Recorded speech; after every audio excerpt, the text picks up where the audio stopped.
은혜와 평강이 있을지어다. 자, 인사하지 않는 분들과 이제 인사합시다. 은혜와 평강이 있을지어다. 아멘. 오늘 여러분과 빌립보서 두 번째 강해의 말씀으로 이루시는 하나님이라는 제목으로 말씀의 은혜를 함께 나누고자 합니다. 저는 1997년 신학대학원을 잘 다니고 있다가 갑작스레 필리핀 단기 선교사로 파송이 되었습니다.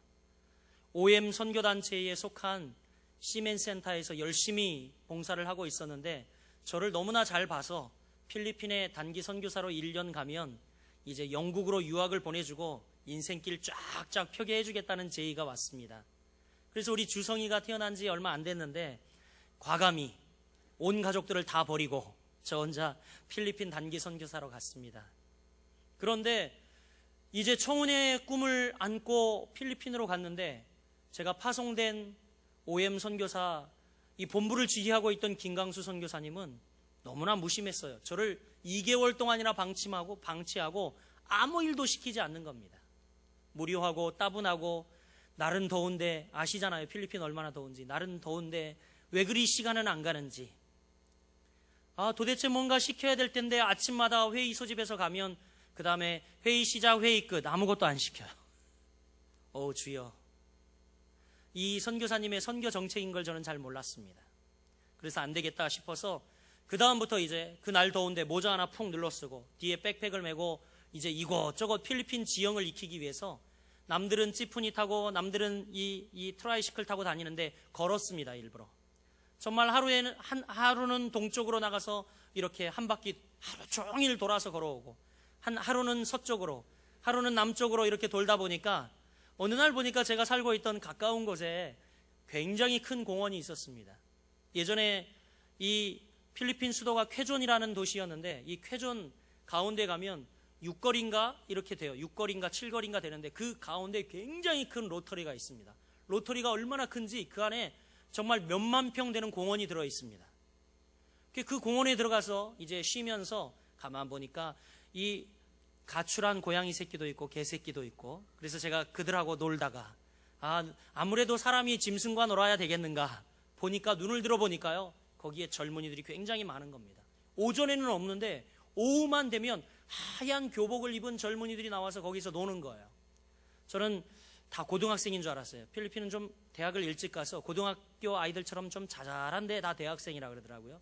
그리고 대부분 우리 여기 전도사님 사모님도 필리핀에서 대학을 나왔지만 이 유니폼을 입고 다니는 이 학교는요 좋은 학교입니다. 좋은 학교, 명문 학교예요. 그 학생들이 나와서 거기서 노는 겁니다. 이제 같이 놀기 시작했습니다. 제가 이 키가 크잖아요. 리치가 크잖아요. 그러니까 이 학생들하고 같이 얘네들이 굉장히 좋아하는 운동이 농구와 배구입니다. 해필 또 저는 원치 않지만 제가 다 잘하는 운동이에요. 그래서 이 젊은이들과 같이 부딪히면서 같이 운동을 하기 시작했습니다.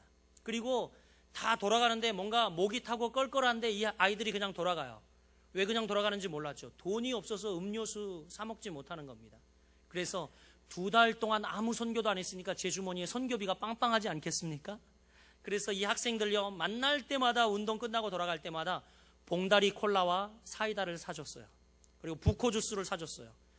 야자수 이 주스를 부코 주스라고 하는데 이거를 사줬는데 걔네는 자원을 아끼기 위해서 다 병 이런 것도 자원이니까 어디에 주냐면 이 봉다리에다가 음료수를 따라주고 거기다 빨대 하나를 꽂아줍니다. 이걸 하나씩 사줬더니 그 다음 날부터 제가 나갔더니 반색을 하는 겁니다. 너무너무 좋아하는 겁니다. 또 열심히 같이 운동을 하고 그리고 또 음료수를 또 한 병씩 사줬어요. 이러다가 이 아이들과 깊이 사귀게 됐는데 저에게 동양인인데 와서 멀쩡한 이 중늙은이가 와가지고 같이 지들하고 맨날 놀아주니까 저에 대해서 궁금하지 않겠어요? 그래서 물어봅니다. 넌 뭐냐? 난 한국에서 왔는데 나는 미셔널이다. 선교사다. 근데 선교사인데 왜 맨날 노냐? 그래서 제가 이게 바로 선교다 그랬죠. 그렇게 대답을 하고 얼마 지나지 않아서 이 친구들과 굉장히 친하게 되었습니다. 그런데 이 친구들이 다니는 학교들이 다 명문이에요. UP, 우리나라로 얘기하면 서울대, 그 다음에 사립 중에 제일 좋은 연세대와 같은 학교인 아테네오, UST, FEU 이런 학생들이에요. 와, 그래가지고 제가 이 학생들에게 막 같이 놀다가 예수에 대해서 이야기하기도 하고 내가 사는 나라에 대해서 이야기하기도 하고 아이들이 저를 너무나 좋아했어요. 그 이유는 단 한 가지? 이것 때문에 그렇죠. 그런데 어느 날 UP, 오늘날로 얘기하면 이제 이 우리나라 서울대보다도 이렇게 이 세계 대학으로 순위가 높은 대학입니다. 그 학교 학생이 저희에게 제의를 하는 거예요. 마침 우리 이 학교에 우리에게 그룹 바이블 스터디 하던 선교사가 갔다는 거예요. 갔는데 말씀을 전할 사람이 없대요. 그래서 저한테 와서 매주 수요일 날 국기개양대에서 모이니까 와서 좀 자기에게 바이블 스터디를 인도해달라는 겁니다. 저에게 하나님이 찬스를 주셨어요. 기회를 주셨어요. 그래서 가서 그동안 몇 달 동안 말씀도 못 전하고 이 쫙 죽어 있었으니까 얼마나 전할 말씀이 많겠습니까? 그렇죠? 그날 말씀을 전했는데 세상 말로 아이들이 다 뒤집어졌습니다. 그러면서 데이비 킴 다음 주에도 오실 거죠. 꼭 오라고 저에게 약속을 합니다. 그래서 계속 갔어요. 가다 보니까 소문이 나서 사립인 아테네오 대학 소문이 났어요. 그래서 아테네오에도 복음을 전하러 가고, 그리고 또 이제 마침 그런 행사를 하는 중에 37개국 학생들이 모이는 이런 행사가 다른 지역에 있었는데 우리 아이들이 다 같이 가게 된 거예요. 저도 그날 필드 트립을 간다고 반바지를 입고 이렇게 이 반팔 티셔츠를 입고 그리고 모자 하나 뒤집어 쓰고 갔는데 세상에 갑작스럽게 아이들이 저를 적극 추천해가지고 약 그때 한 1200명 정도 모인 걸로 기억을 하는데 37개국 학생들과 이 필리핀 학생들이 모인 앞에서 제가 연설을 하게 되었습니다. 하나님이 이런 기회를, 아니 나 반바지 입고 이렇게 어떻게 올라갈 수 있냐 그랬더니 괜찮대요. 올라가래요. 그때에 하나님께서 역사하셔서 중국 성주 딸이 예수를 믿었고, 그리고 저 모슬렘권 학생들이 복음을 받아들이는 역사가 있었습니다. 더 놀라운 것은 그 가운데에 고등학교 교장 선생님이 캐톨릭 신자인데 복음을 받아들이고 자기 학교에 와서 저에게 매주 와서 이 코리안 컬처, 한국 문화를 가르쳐 달라는 겁니다. 그래서 제가 윷놀이도 가르치고, 윷놀이 가운데 이 지옥, 헬 이렇게 이런 것들을 써놓고 은근히 이 학생들을 가르치면서 뭐예요? 복음을 심어주는 겁니다. 거기다 국거리 장단 덩기덕 덩덕덩, 이번 주에는 열심히 국거리 장단 가르쳐주고 그 다음 주에는 거기다가 예수님이 좋은 걸 어떡합니까? 가사 붙여가지고 예수님이, 그 다음 주에 학교 같은데 점심시간에 있잖아요, 전교생이 그걸 부르고 있어요. 책상 두들기면서. 선생님이 시켰대요. 이야, 할렐루야죠. 완전히 할렐루야죠. 저는요, 그래서 그때에 하나님이 복음의 길을 열어주셔서 일본, 중국, 타이완, 심지어 모슬렘권 사람들에게까지 복음을 전하게 되는 기회를 맞게 되었습니다. 정말 깨달은 바가 하나 있습니다. 말도 어둔하고, 정말 그때 가서 영어도 제대로 어둔하게 하지도 못하고, 그리고 또한 이제 2달 동안 쉬고 있었기 때문에 내가 도대체 무엇을 해야 할지 정체성을 잃어버릴 그때에, 내가 힘 다 빼고 있을 때에 그때 하나님이 일하기 시작하시더라고요. 깨달았어요. 모든 일을 계획하시고 이루어 주시는 분은 하나님이다. 내가 하는 것이 아니다. 이렇게 이야기하면 어떤 많은 기독교인들은 낙관론에 빠집니다. 하나님이 다 하시는데. 그런데 잘못된 거고요. 우리는 하나님의 계획을 모르기 때문에 현실에도 최선을 다해야 하는 것입니다. 오늘 본문은 이제 사도 바울의 편지를 쓰는 인사말이 끝나고 이제 2절에서 끝나고 3절부터 빌립보 교인들을 향한 간구가 등장하고 있습니다. 이제 바울은 그의 삶을 통하여 이루시는 하나님을 경험하고 빌립보 성도들도 이루시는 삶을 살고자 한 메시지를 오늘 담아 기록을 하고 있는데, 여러분, 우리가 이루시는 하나님의 역사를 삶 가운데 맛보고 살려면 첫 번째, 한번 따라해 보겠습니다. 기쁨이 능력인 삶을 살아라. 그렇습니다. 기쁨이 능력인 삶을 사는 것, 이것이 우리가 하나님이 우리의 삶을 통하여 이루시고자 하는 귀한 일들을 이루는 지름길이라는 사실을 명심하시길 바랍니다. 오늘 본문 3, 4절 말씀 여러분과 같이 함께 읽어보겠습니다. 내가 너희를 생각할 때마다 나의 하나님께 감사하며 간구할 때마다 너희 무리를 위하여 기쁨으로 항상 간구함은. 지금 사도 바울이 이제 인사말이 끝나고 바울이 빌립보 사는 성도들에게 간구하는, 그들을 향한 기도가 나와 있는데, 바울은 빌립보 사는 성도들을 볼 때 기도할 때마다 뭐가 나왔다고 이야기합니까? 첫 번째, 나의 하나님께 뭐 했다고요? 감사하며, 감사가 나왔고, 간구할 때마다 너희 무리들을 위하여 뭘로? 기쁨으로 항상 간구함은. 이렇게 이야기하고 있습니다. 바울은 빌립보 성도들을 볼 때마다 감사가 나왔고, 그리고 빌립보 성도들을 위해 기도할 때마다 기쁨으로 간구했다라는 것입니다. 바울은 처지가 지금 어떤데요? 감옥에 갇혀 있지 않습니까? 감옥에 갇혀 있는데 빌립보 성도들을 향하여 편지하면서 내가 너희를 위하여 너희를 생각할 때마다 감사가 나오고 또 너희를 위해 간구할 때마다 기쁨이 나온다는 겁니다. 여러분, 우리가 주님 안에서 참된 기쁨을 가지고 살아가면 모든 것이 감사요 기쁨의 조건이라는 것입니다. 바로 이것이 하나님의 은혜가 임한 사람, 그 사람의 기도입니다. 그러나 반면 하나님의 은혜가 없는 사람은 뭐라고 기도하겠습니까? 빌립보 사는 성도들 생각할 때마다. 바울은 지금 빌립보에 살고 있던 한 점치는 여종을 고쳐주었다고 누명을 쓰고 감옥에 갇혀 있거든요. 바울이 얼마나 억울하겠어요? 메인몸이 되길 원했겠습니까? 그러니까 아마 빌립보 생각할 때마다 치가 떨리고 끔찍하지 않을까요? 그런데 바울은 뭐라고 간구하고 있습니까? 내가 너희를 위하여. 이렇게 하나님 생각할 때마다 하나님께 감사하고 너희를 위하여 항상 내가 기쁨으로 간구하고 있다라고 이야기합니다.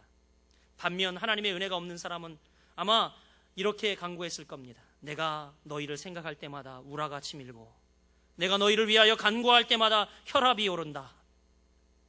아마 은혜가 없는 사람의 모습일 것입니다. 진정한 은혜가 있는 사람은요, 누구를 보더라도 기쁨이 솟아나고 감사가 나오는 바울과 같은 사람일 것입니다.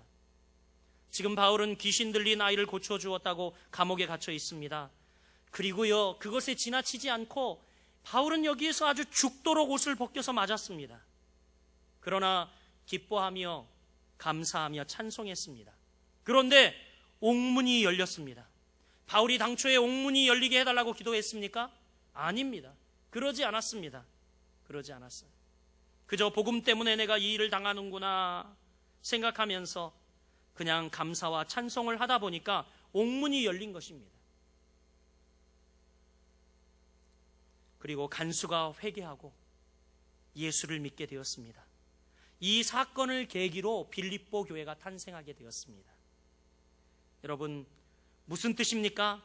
역경 가운데 우리가 기뻐하면 옥문이 열리고 죄인이 회개하고 교회가 없던 곳에 교회가 세워지게 되는 역사가 있다라는 말 아닙니까? 실제로 그래서 기쁨이란 능력이 되는 것입니다. 한번 따라해 봅시다. 기쁨은 능력입니다. 우리 옆 사람에게 축복합시다. 기쁨은 능력입니다. 얼굴을 마주보면서 웃으면서 해야 되죠. 기쁨은 능력입니다. 그런데 기쁨은 능력입니다. 이러시면 안 되죠. 자, 기쁨은 능력입니다. 아멘. 여러분, 우리도 신앙생활 중에 늘 기뻐하는 사람을 만나면 그 기쁨이 나에게 전가되지 않습니까? 내가 침울하고 우울하고 환난과 비탄 가운데 빠져 있더라도 기쁨으로 신앙생활을 하는 사람을 만나면요, 나도 모르게 같이 그 기쁨이 전가되어서 나도 신나게 그죠? 반면 여러분, 날마다 불평하고 원망하는 사람을 만나면 함께 불평하고 원망하게 되는 것입니다. 여러분, 좋은 친구들 사귀세요. 좋은 믿음의 사람들 사귀시길 바랍니다. 특히 기쁨으로 날마다 여러분 생활하며 기쁨으로 대하는 여러분들, 그런 친구들 사귀길 바랍니다. 우리 다시 한번 옆 사람에게 나 기뻐하면서 살 거야. 아멘. 할렐루야. 여러분도 이루시기를 원하시는 이 하나님의 능력을 맛보며 살아가는 두 번째 삶의 비결은 무엇이냐면 복음이 능력인 삶을 살라라는 것입니다. 첫 번째는 여러분, 이루시는 하나님의 능력을 맛보고 살려면 기쁨이 능력인 삶을 살라고 했는데, 두 번째는 복음이 능력인 삶을 사시길 바랍니다. 오늘 1장 5절 말씀 우리 같이 한번 읽어보겠습니다. 같이 읽습니다. 너희가 첫날부터 이제까지 복음을 위한 일에 참여하고 있기 때문이라. 아멘. 바울이 지금 빌립보 교인들을 보며 감사하는 이유를 적고 있습니다. 내가 너희를 볼 때마다 감사하고 너희를 위하여 간구할 때마다 내가 기쁨으로 간구하는 이유가 있다. 그것은 너희가 첫날부터 이제까지 복음을 위한 일에 참여하고 있기 때문이다. 이렇게 이야기하고 있습니다. 옛날 성경을 보면 더 의미가 클리어한데 뭐라고 이야기하고 있냐면 너희가 첫날부터 이제까지 복음 안에서 교제하고 있기 때문이라. 이렇게 옛날 성경에는 기록하고 있습니다. 즉 사도 바울이 이들을 보며 감사하는 이유는 이렇습니다. 빌립보 교회 교인들이 어렵고 힘들고 아주 난처한 상황이지만 그들이 복음 안에서 교제하고 있기 때문이라는 것입니다. 여러분, 빌립보 교회는요, 성경상에 나타나는 여러 교회들 중에서 가장 강점이 많은 교회로 알려져 있습니다. 가장 강력한 교회로 알려져 있습니다. 문제가 없는 교회로 알려져 있습니다. 비결이 무엇입니까? 인간 중심의 교제, 취미 중심의 교제가 아니라 복음을 중심으로 한 교제가 이루어졌다는 것입니다. 복음을 중심으로 한 교제. 우리가 명심해야 할 바라고 생각합니다. 여러분, 우리 교회 안에 교제가 많지요? 교제가 많습니다. 주일날도 예배 끝나면 저 의림지 카페 많이 가시지 않습니까? 제가 한 바퀴 순찰 돌면 다 만납니다. 할렐루야. 그런데 중요한 것은요, 여러분, 우리가 인간 중심의 교제, 취미 중심의 교제가 아니라 복음을 중심으로 한 이 교제가 이루어질 때 가장 강력한 교회가 되고 하나님이 그 뜻을 이루시는 교회가 된다는 것입니다. 빌립보 교회 구성원들이 어떤 줄 아십니까? 첫 번째는 자주장사 루디아가 나옵니다. 이 루디아는요, 상당히 당시 장사를 하면서 소위 많은 재물과 위치를 얻은 여인이었습니다. 이 여인의 집에서 예배를 드리기 시작했는데 바울의 선교 사역을 다 서포트했어요. 또 두 번째는 어떤 사람입니까? 귀신 들렸던 점치는 여종이었습니다. 바울이 고쳐줬죠. 애매하게 이 여인 때문에 감옥에 갇히기도 하고 바울은 참 난처한 일을 당했습니다. 세 번째는 어떤 부류냐면 빌립보 감옥의 간수들과 그의 가족들입니다.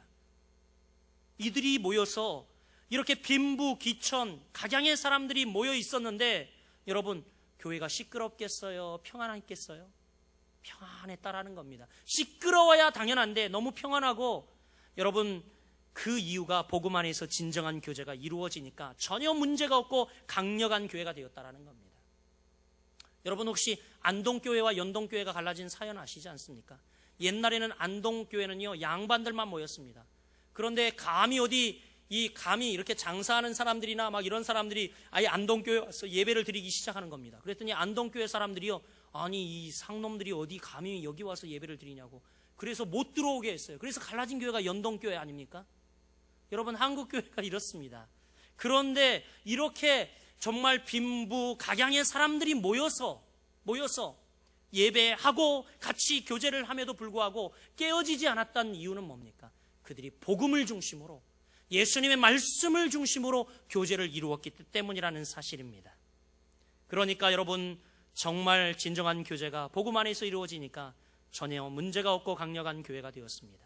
그런데 반면 성경에 보면 비교적 동질 집단의 교회인 고린도 교회가 등장합니다. 그런데 그 교회는요, 정말 많은 인텔리층, 이 당시 고린도는 굉장히 철학이 발달한 도시라서 여러분, 많은 지식인들이 모여 있었고 많은 부를 축적한 사람들이 모여 있었고, 또 그곳에는 아주 굉장히 큰 대형 이런 이 우상 숭배하는 이 제단이 있었기 때문에 많은 종교 지도자들이 모여 있었습니다.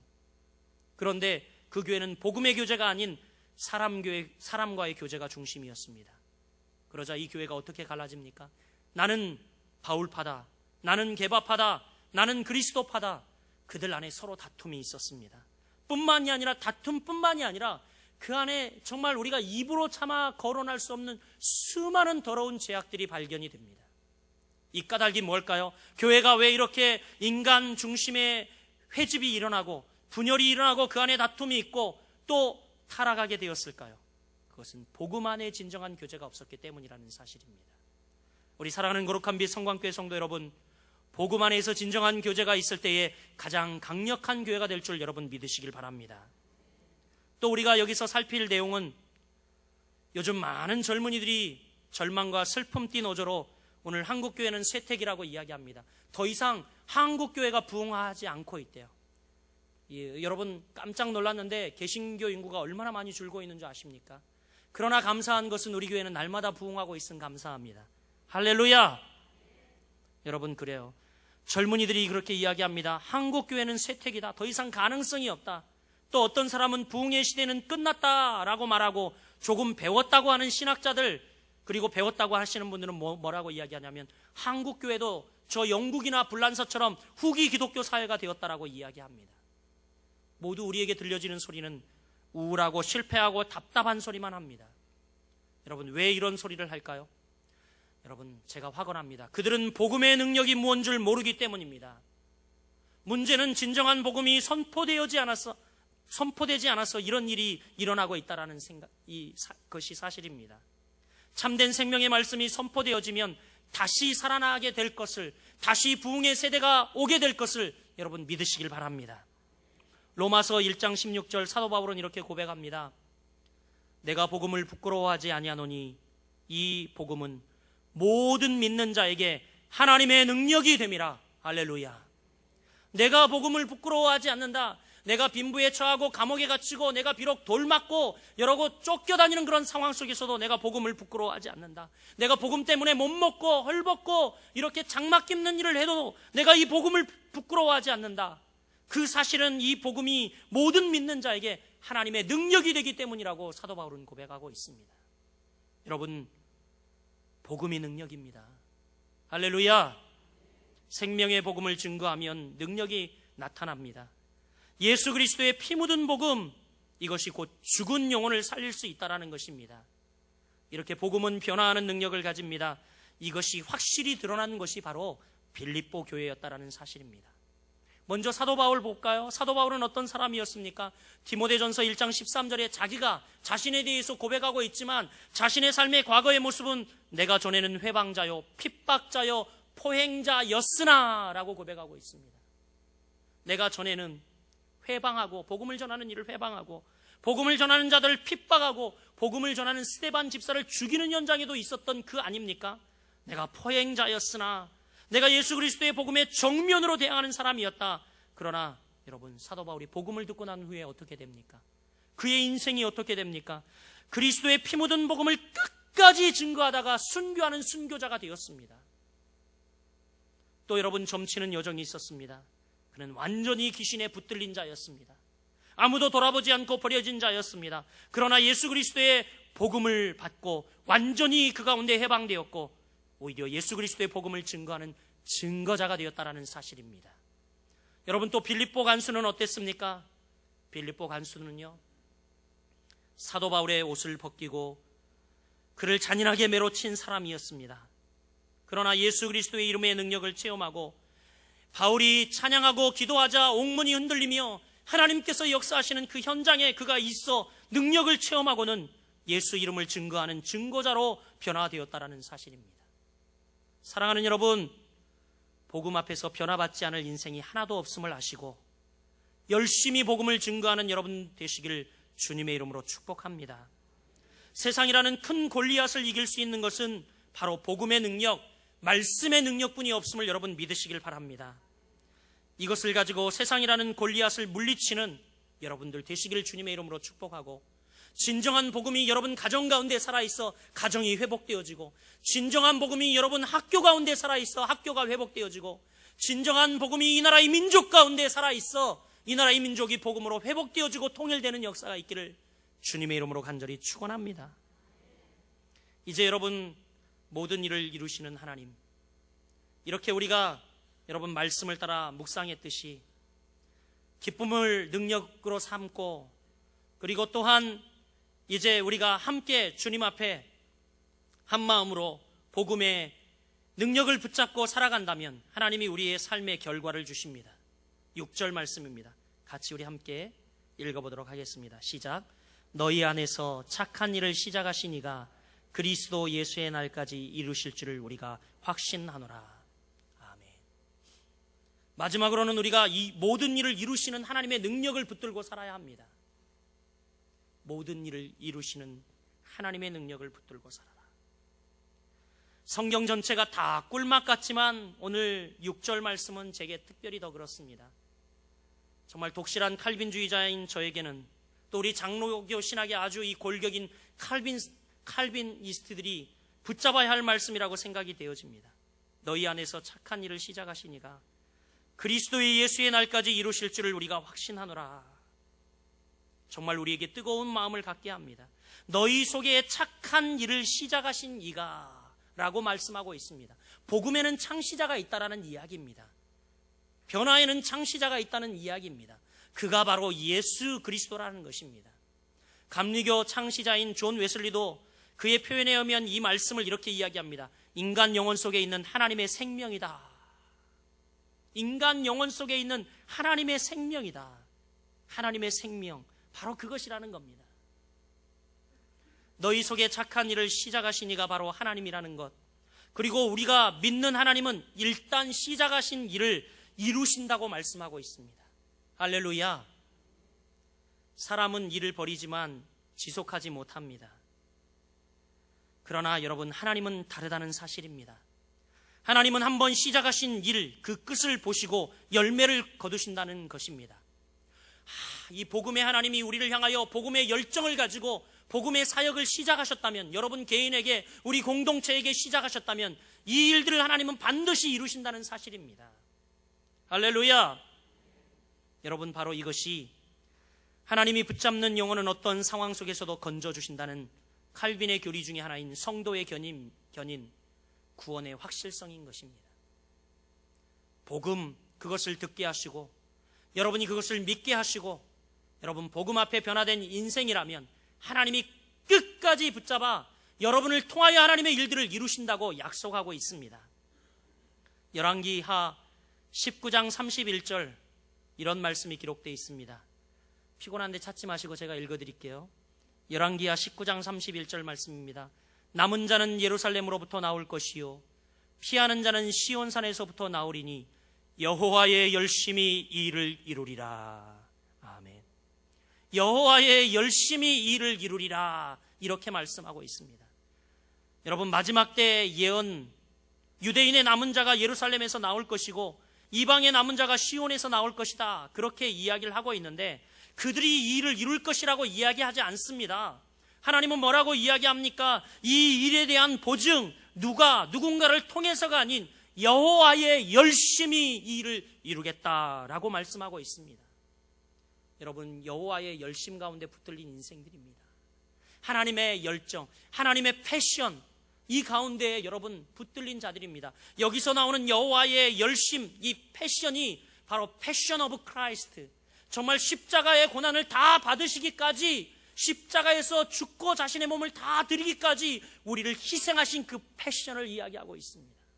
그게 여호와의 열심이라는 거예요. 여호와의 열심.